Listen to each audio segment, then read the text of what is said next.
اعوذ باللہ من الشیطان الرجیم بسم اللہ الرحمن الرحیم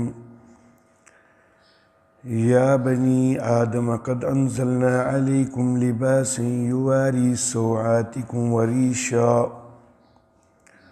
ولباس التقوی ذلک خیر ذلک من آیات اللہ لعلہم یذکرون یا بنی آدم لا یفتننکم شیطان کما اخرج ابویکم من الجنہ ینزع عنہما لباسہما لیریہما سوآتہما انہ یراکم هو وقبیلہ من حیث لا ترونہم انا جعلنا الشیاطین اولیاء للذین لا یؤمنون وَإِذَا فَعَلُوا فَاحِشَةً قَالُوا وَجَدْنَا عَلَيْهَا آبَاءَنَا وَاللَّهُ أَمَرَنَا بِهَا قُلْ إِنَّ اللَّهَ لَا يَأْمُرُ بِالْفَحْشَاءِ أَتَقُولُونَ عَلَى اللَّهِ مَا لَا تَعْلَمُونَ صدق اللہ مولانا العلی العظیم وبلغنا نبیہ ورسولہ الکریم یا بنی آدم، اے آدم کی اولاد، قد انزلنا علیکم لباسا، تحقیق ہم نے تم پر لباس نازل کیا ہے، یواری سوآتکم، جو تمہاری شرمگاہوں کو چھپائے، وریشا، اور جو آرائش بنے، ولباس التقوی ذالک خیر، اور جو پرہیزگاری کا لباس ہے تو یہ بہتر ہے، ذالک من آیات اللہ، یہ اللہ کی آیتیں ہیں، لعلہم یذکرون، تاکہ وہ نصیحت حاصل کریں۔ یا بنی آدم، اے آدم کی اولاد، لا یفتننکم الشیطان، شیطان تم کو فتنے میں مبتلا نہ کر دے، کما اخرج ابویکم من الجنہ، جیسا کہ اس نے تمہارے ابوین کو جنت سے نکال دیا، ینزع عنہما لباسہما، کہ ان سے ان کا لباس دور کرتا ہے، دور کیا، لیریہما سوآتہما، کہ ان کو ان کی شرمگاہیں دکھا دے، انہ یراکم ہوا وقبیلہ، بے شک وہ اور اس کی برادری وہ تم کو دیکھتے ہیں، من حیث لا ترونہم، وہاں سے کہ جہاں سے تم ان کو نہیں دیکھتے، انا جعلنا الشیاطین اولیاء، بے شک ہم نے شیطانوں کو دوست بنایا ہے، للذین لا یؤمنون، ان کا کہ جو ایمان نہیں رکھتے،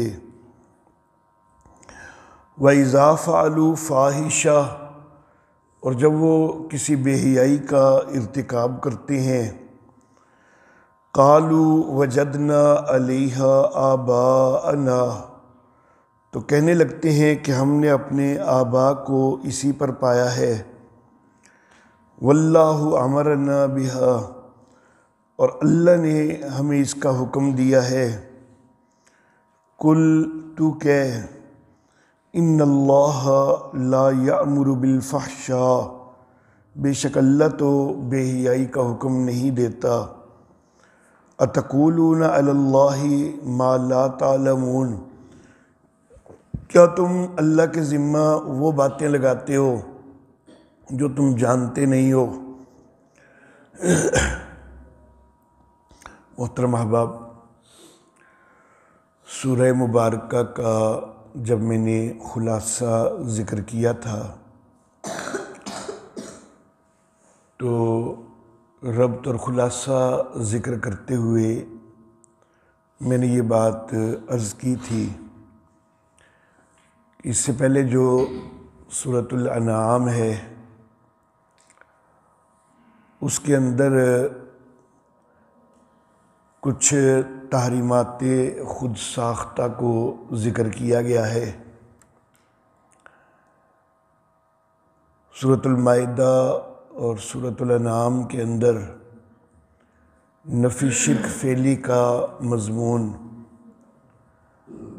بیان کیا جا رہا ہے۔ نیازات غیر اللہ کا مسئلہ گزشتہ دونوں صورتوں کے اندر مکمل ہو چکا، لیکن جو تحریمات خود ساختہ کا مسئلہ ہے تو اس کی اب سورہ اعراف کے اندر کچھ نئی صورتیں بھی آئیں گی جو کہ پہلی سورہ مائدہ اور سورہ انعام کے اندر وہ صورتیں تحریمات خود ساختہ کی ذکر نہیں ہوئی۔ ایک لفظ ہے تحریمات غیر اللہ اور ایک لفظ ہے تحریمات خود ساختہ۔ ہمارے اکثر اکابر جو ہیں وہ زیادہ تر تحریمات غیر اللہ کا لفظ استعمال کرتے ہیں،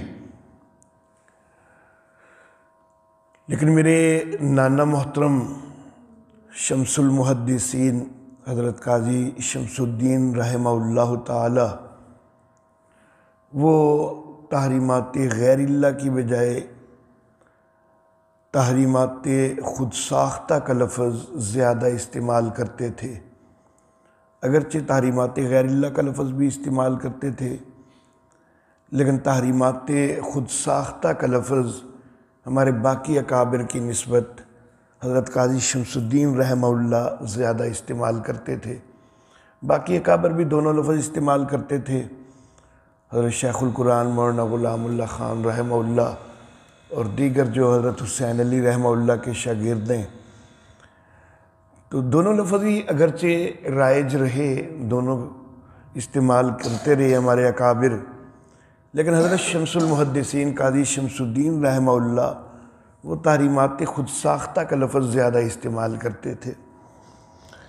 اس کی وجہ یہ ہے کہ تحریمات غیر اللہ کے اندر اس لفظ کے اندر اتنی وسعت نہیں ہے جتنی تحریمات خود ساختہ کے لفظ کے اندر وسعت ہے، کیونکہ عرب لوگ جو ہیں وہ جو جاہلیت کے دور میں تحریمات بنائے بیٹھے تھے اپنے پاس سے، تو ان میں تحریمات دو قسم کی تھیں۔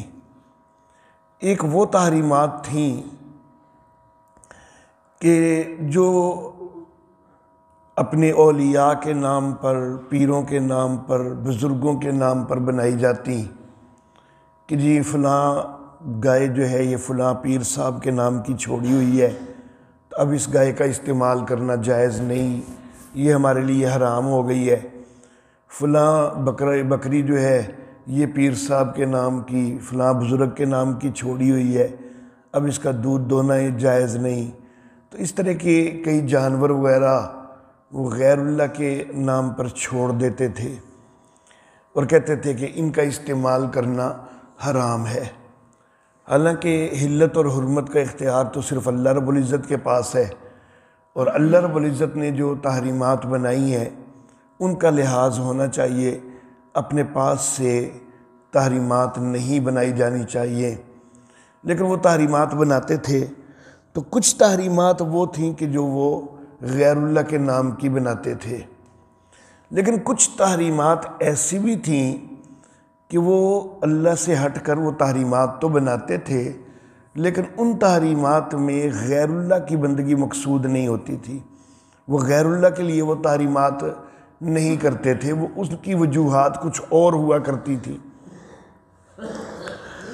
مثال کے طور پر حج کے دنوں میں جی گھروں کے دروازوں سے داخل نہیں ہونا، تو گھروں کے دروازوں سے داخل ہونا جی حرام ہے۔ کیوں حرام ہے جی؟ کہ جی ان دروازوں سے داخل ہو کے تو ہم نے بڑے گناہ کیے ہوئے ہیں، تو اب تو حج کے دن ہیں، تو حج کے دنوں میں پھر ان دروازوں سے نہیں داخل ہونا، بلکہ گھر کی پچھلی دیوار کو پھلانگ کے گھر میں داخل ہوں گے۔ تو اب یہ تحریمات بنا لی، ایک حرمت بنا لی اپنے لیے۔ اللہ نے تو کہیں حرام نہیں قرار دیا تھا کہ حج کے دنوں میں دروازوں سے داخل نہیں ہونا، یہ اپنے پاس سے ایک حرمت بنا لی کہ جی حج کے دنوں میں جو ہے وہ دروازوں سے داخل نہیں ہونا، بلکہ گھر کی پچھلی دیوار کو پھلانگ کے داخل ہوا کرنا ہے۔ تو یہ اپنے پاس سے حرمت بنائی، لیکن اس حرمت کے پیچھے کہ یہ فلاں بزرگ کے لیے ہے، فلاں پیر صاحب کے لیے، ایسا کوئی تصور نہیں تھا، بلکہ یہ تھا کہ جی ان دروازوں سے داخل ہو کے تو ہم بڑے گناہ کرتے ہیں، تو جن دروازوں سے داخل ہو کے ہم اتنے گناہ کرتے ہیں تو حج کے دنوں میں ان دروازوں سے کیوں داخل ہو؟ تو یہ پیروں کے نام کی تحریمات نہیں تھیں، یہ تحریم بنائی تو تھی لیکن یہ ایک اور مقصد کے لیے بنائی تھی، یہ پیروں کے نام کی، ولیوں کے نام کی نہیں تھی۔ اب تحریمات خود ساختہ کا لفظ جو ہے وہ یہ دونوں قسم کی تحریمات کو شامل ہو جاتا ہے، جو غیر اللہ کے نام کی بنائی ہوئی ہیں تحریمات خود ساختہ، ان کو بھی کہا جا سکتا ہے، اور جو غیر اللہ کے نام کی نہیں بنائی ہوئی اور ویسے بنائی ہوئی ہیں تحریمات خود ساختہ کا لفظ ان کو بھی شامل ہو جاتا ہے۔ لیکن تحریمات غیر اللہ کا جو لفظ ہے یہ تو صرف ان تحریمات کو شامل ہوگا کہ جو غیر اللہ کے نام کی بنائی ہوئی ہیں، جو اس کے علاوہ کسی مقصد کی نہیں بنائی ہوئی۔ اللہ اللہ۔ تو انہی تحریمات خود ساختہ کے اندر ایک اور تحریم انہوں نے یہ بنائی ہوئی تھی کہ جس وقت خانہ کعبہ کا طواف کرنا ہے تو وہ کہتے تھے کہ لباس پہننا حرام ہے۔ کیوں جی؟ یہ کیوں حرام ہے؟ اب یہ بھی کسی غیر اللہ کے نام کا حرام نہیں تھا، یہ جی اس لیے حرام ہے کہ ان کپڑوں کے اندر تو ہم نے بڑے گناہ کیے ہوئے ہیں، تو اب اللہ کے بارگاہ میں پیش ہونا ہے، اللہ کے گھر میں پیش ہونا ہے، تو جن کپڑوں میں ہم گناہ کرتے رہے ہیں اب انہی کپڑوں میں پیش ہوں؟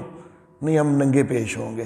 کپڑے پہننا حرام قرار دے دیا کہ اللہ کے گھر کا طواف کرنا ہے تو یہ لباس تو گناہوں سے لتھڑا ہوا ہے، تو اس لباس کو نہیں پہننا۔ تو بھائی تسی نویں سوال ہو، یہ بھی تو حل ہو سکتا نا، کوئی نویں سوال ہو جڑے تمہیں پرہیزگاری دا ڈر جڑا نا وہ شوق چڑھے ہے۔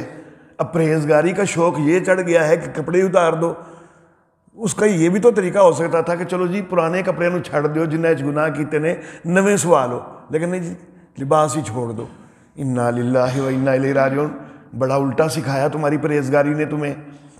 تو یہ ننگے طواف کرنے لگ گئے، اور خانہ کعبہ کا طواف کپڑوں کے اندر انہوں نے حرام قرار دے دیا کہ کپڑوں کے اندر خانہ کعبہ کا طواف نہیں کرنا، کپڑوں کے اندر تو ہم نے بڑے گناہ کیے ہوتے ہیں۔ اللہ اللہ۔ اللہ رب العزت نے سیدنا آدم علیہ نبینا علیہ الصلاۃ و تسلیمات کا واقعہ پیچھے ذکر کیا ہے، اور اس واقعہ کے اندر یہ بات ذکر ہوئی ہے کہ سیدنا آدم علیہ نبینا علیہ الصلاۃ و تسلیمات ان سے ایک بھول ہو گئی تھی کہ جس درخت سے منع کیا گیا تھا اس درخت سے انہوں نے چکھ لیا تھا، یہ ایک بھول ہو گئی تھی۔ اب اس بھول کی وجہ سے حضرت آدم علیہ الصلاۃ و تسلیمات ان کا جو جنت کے اندر ایک لباس ان کو دیا گیا تھا تو وہ لباس ختم ہو گیا۔ اللہ اللہ۔ اللہ رب العزت نے 4 چیزوں کا تذکرہ فرمایا ہے کہ یہ 4 چیزیں جو ہیں یہ جنت کے اندر میسر کی گئیں۔ اللہ اللہ۔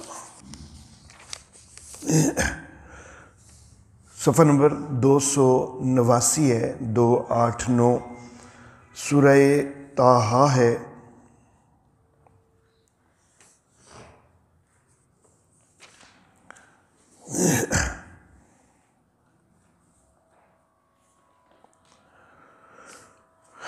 سورہ طٰہٰ کی آیت نمبر 117۔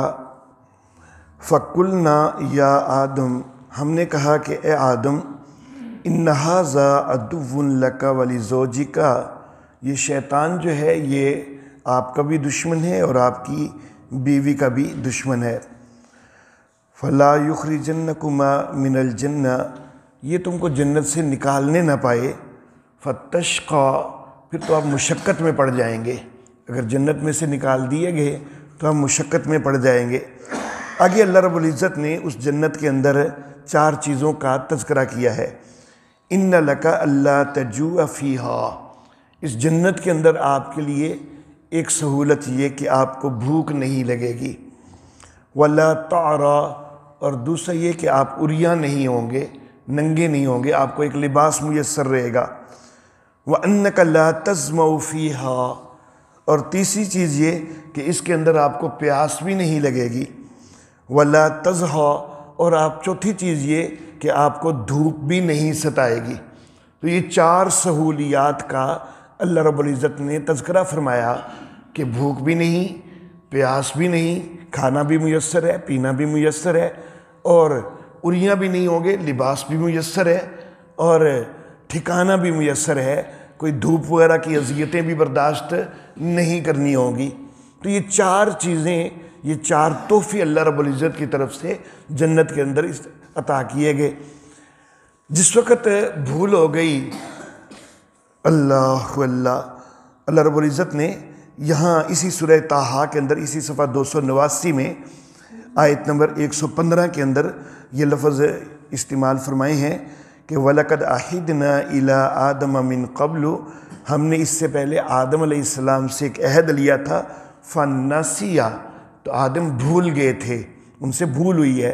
وَلَمْ نَجِدْ لَهُ عَزْمًا، ہم نے ان کے اندر پختگی نہیں پائی، تو پختہ رہتے، یہ اس بھول کی طرف نہ جاتے تو یہ چاہیے تھا، لیکن ان کے اندر یہ پختگی نہیں پائی اور ان سے بھول ہو گئی۔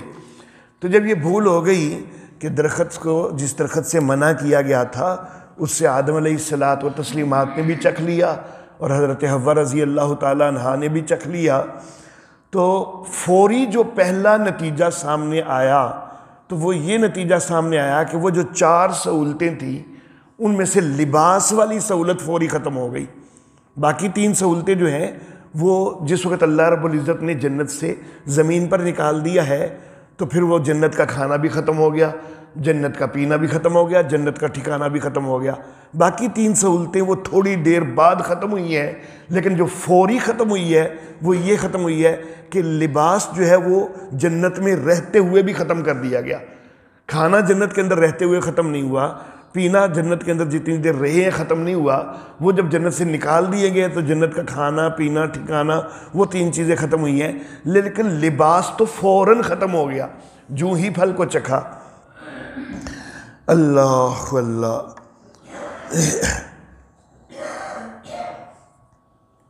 اللہ رب العزت نے فرمایا ہے، یہ پیچھے آیت مبارکہ سورہ اعراف کے اندر گزری ہے کہ وَذَاقَ الشَّجَرَ فَلَمَّا ذَاقَ الشَّجَرَ، جس وقت ان دونوں نے پھل چکھ لیا، بَدَتْ لَهُمَا سَوْآتُهُمَا، تو ان کی شرمگاہیں ظاہر ہو گئیں۔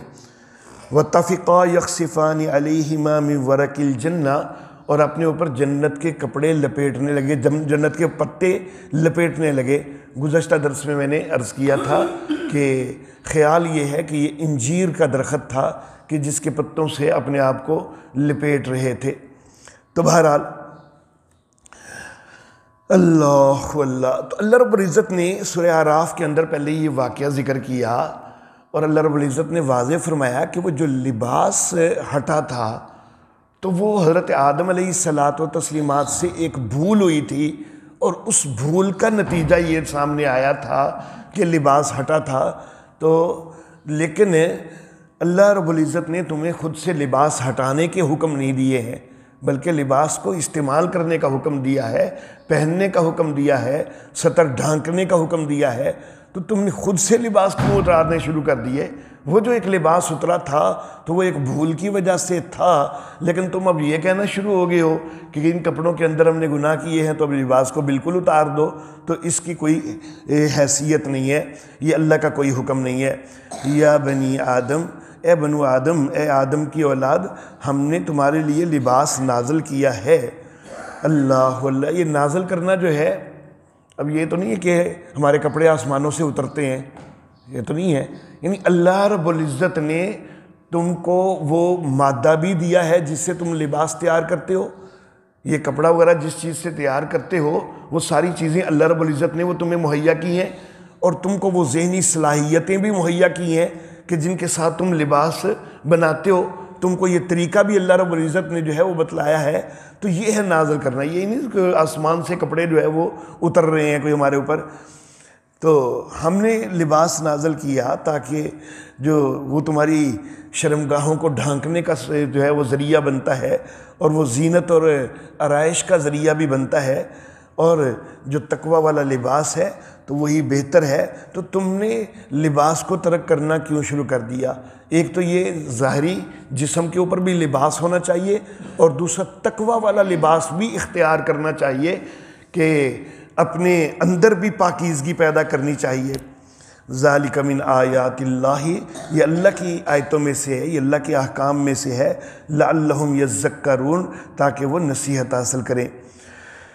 یا بنی آدم، اے آدم کی اولاد، شیطان تم کو فتنے میں مبتلا نہ کر دے جس طرح اس نے تمہارے آبا کو، اپنے ابوین کو، یعنی تمہارے باپ حضرت آدم کو اور تمہاری ماں حضرت حوا کو جنت سے جس طرح نکال دیا کہ ان کا جنتی لباس جو ہے وہ بھی ختم ہوا، کہ ان کو ان کی شرمگاہیں جو ہے واضح کر دیں، تو یہ چیز تمہارے ساتھ اب نہ ہونے پڑے، شیطان تم کو نہ اس طرح بہکانے پائے۔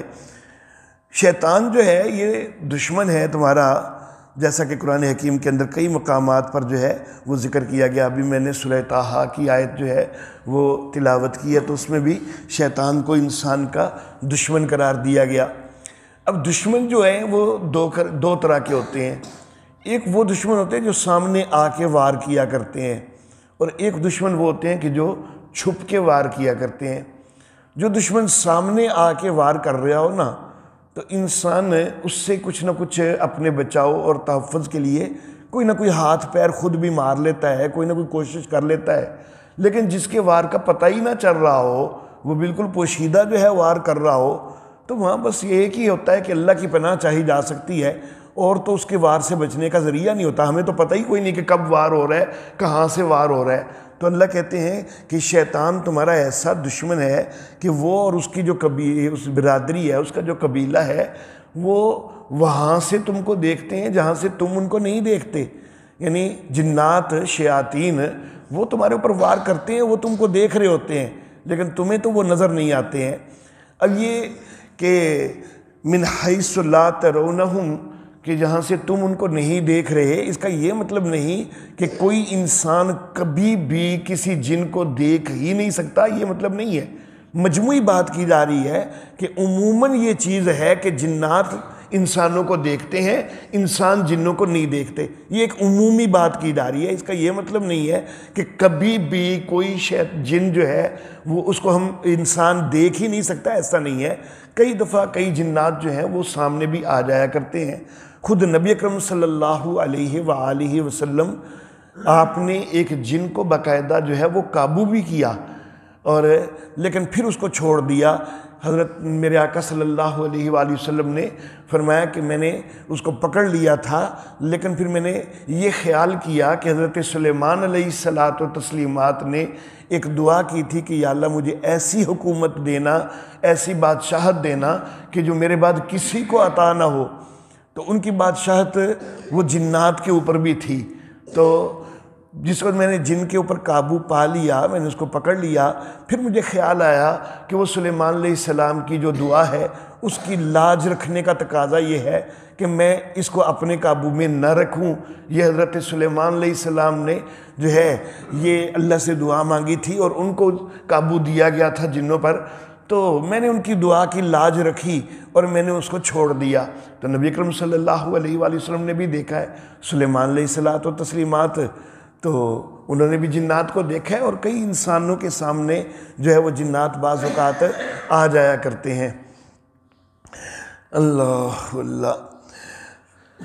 تو بہرحال اللہ فرماتے ہیں کہ وہ تم کو دیکھتا ہے اور اس کی برادری بھی تم کو دیکھتی ہے ایسی جگہ سے جہاں سے تم ان کو نہیں دیکھ پاتے۔ وہ تو چھپ کے وار کر لیتے ہیں، تو جو چھپ کے وار کر رہا ہوتا ہے تو اس سے بچاؤ زیادہ مشکل ہو جاتا ہے، اس سے تحفظ زیادہ مشکل ہو جاتا ہے۔ اسی لیے اللہ رب العزت نے یہ ارشاد فرمایا کہ فَإِذَا قَرَأْتَ الْقُرْآنَ فَاسْتَعِذْ بِاللَّهِ مِنَ الشَّيْطَانِ الرَّجِيمِ، کہ جس وقت قرآن حکیم کی تلاوت کرنے لگو نا تو شیطان مردود سے اللہ کی پناہ چاہ لیا کرو، کیونکہ وہ چھپ چھپ کے وسوسے ڈالتا ہے نا۔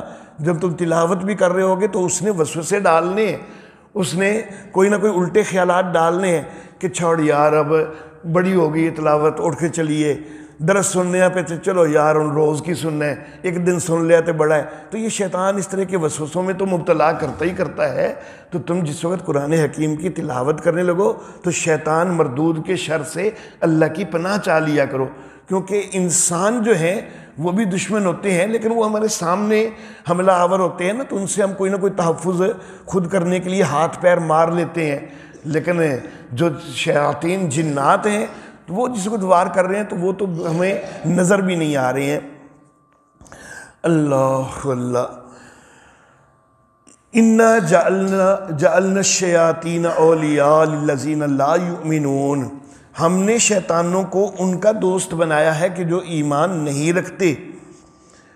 اللہ اللہ۔ اب اللہ رب العزت نے نسبت کر دی کہ ہم نے شیطانوں کو ان کا دوست بنایا ہوا ہے کہ جو ایمان نہیں رکھتے۔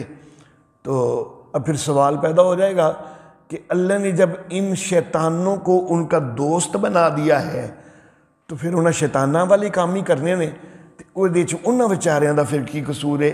اللہ نے آپ معاذ اللہ ثم معاذ اللہ کہ کوئی زیادتی کر چھڑی انہاں تے کہ شیطانہ نو اللہ نے آپ ہی تے انہاں دا دوست بنائے ہے، تو پھر انہاں اپنے دوستان لئی کام کرنے نا۔ تو بھائی نہیں، اللہ رب العزت معاذ اللہ ثم معاذ اللہ کسی کے اوپر زیادتی نہیں کرتے۔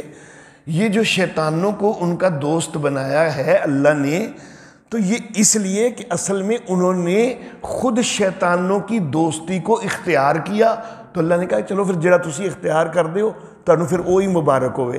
اللہ رب العزت نے یہیں پہ آگے جا کے اللہ رب العزت نے یہ ارشاد فرمایا ہے کہ انہم، آیت نمبر 30 جو انشاءاللہ کل کے درس میں آئے گی، انہم اتخذوا الشیاطین اولیاء من دون اللہ، کہ انہوں نے شیطانوں کو اپنا دوست بنا لیا، اپنا کارساز بنا لیا اللہ سے ہٹ کر۔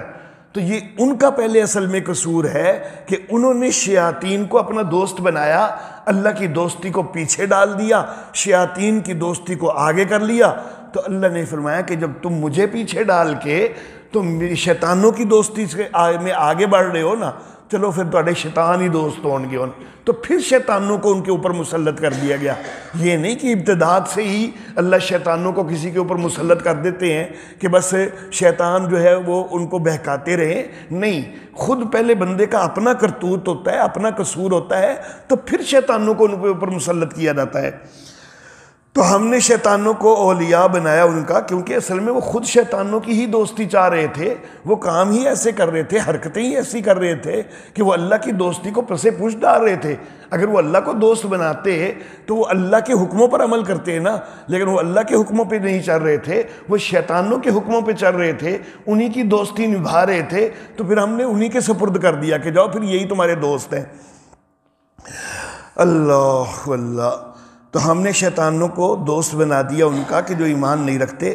وَإِذَا فَعَلُوا فَاحِشَةً، جس وقت وہ بے حیائی کا ارتکاب کرتے ہیں، خانہ کعبہ کا ننگے طواف کرتے ہیں یا اسی طرح کی دیگر بے حیائیوں کے ارتکاب کرتے ہیں، قَالُوا وَجَدْنَا عَلَيْهَا آبَاءَنَا، تو وہ کہتے ہیں کہ جی ہم نے تو اپنے آبا کو اسی کے اوپر پایا ہے، ہمارے آبا و اجداد یہی کرتے رہے ہیں۔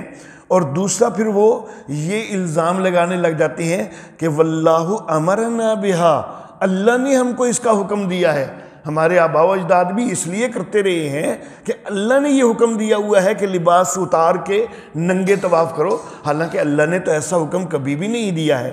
اللہ رب العزت تو بے حیائی والے حکم نہیں دیتے، اللہ رب العزت اس طرح کا کوئی حکم نہیں دیتے۔ اللہ فرماتے ہیں کل اے میرے محبوب آپ ان سے کہیے ان اللہ لا یأمر بالفحشاء، بے شک اللہ تو تم کو بے حیائی کا حکم نہیں دیتے ہیں۔ اللہ اللہ، تو یہ تو بڑی صریح بے حیائی ہے لباس اتار دینا۔ اللہ اللہ، تو اس کے اوپر تھوڑا سا ہمیں اپنی خواتین کے اوپر بھی غور کرنا چاہیے کہ وہ بھی لباس اتار رہی ہیں اور یہ بے حیائی کا ارتکاب ہے۔ اللہ رب العزت جو ہے وہ ہم کو حیاؤں والا بنائے، ہماری خواتین کو بھی حیاؤں والا بنائے کہ وہ لباس کی جو شرعی پابندیاں ہیں ان کے مطابق جو ہے وہ زندگی گزاریں۔ اللہ اللہ، اتقولون علی اللہ ما لا تعلمون، کیا تم اللہ کے اوپر وہ بات کرتے ہو کہ جو تم جانتے نہیں ہو؟ تو تم اللہ کی طرف نسبتیں کرنے لگ جاتے ہو کہ یہ اللہ نے حکم دیا ہوا ہے، حالانکہ یہ جو تحریم ہے یہ تم نے اپنی بنائی ہوئی ہے، یہ خود ساختہ تحریمات ہیں اور ان کو تم تحریمات الہیہ قرار دینے لگ جاتے ہو۔ تو تحریمات الہیہ جو ہوتی ہیں، جو واقعی اللہ کی حرمتیں ہوں، جن کو اللہ نے جن چیزوں کو حرام قرار دیا ہو، خواہ کسی چیز کو مستقل حرام قرار دیا ہے اور خواہ کسی چیز کو کسی وقت کے لیے عارضی حرام قرار دیا ہے، یہ اللہ رب العزت کی جو حرمتیں ہیں ان کا تو واقعی لحاظ کرنا چاہیے، ان کا تو خیال کرنا چاہیے، لیکن اپنے پاس سے تحریمات بنا لیتے ہو، خود ساختہ تحریمات گھڑ لیتے ہو اور ان کو اللہ کی طرف منسوب کرنے لگ جاتے ہو، تو یہ زیادتی والی بات ہے۔ اللہ ایسا کوئی حکم نہیں دیتے۔ وآخر دعوانا ان الحمد للہ رب العالمین۔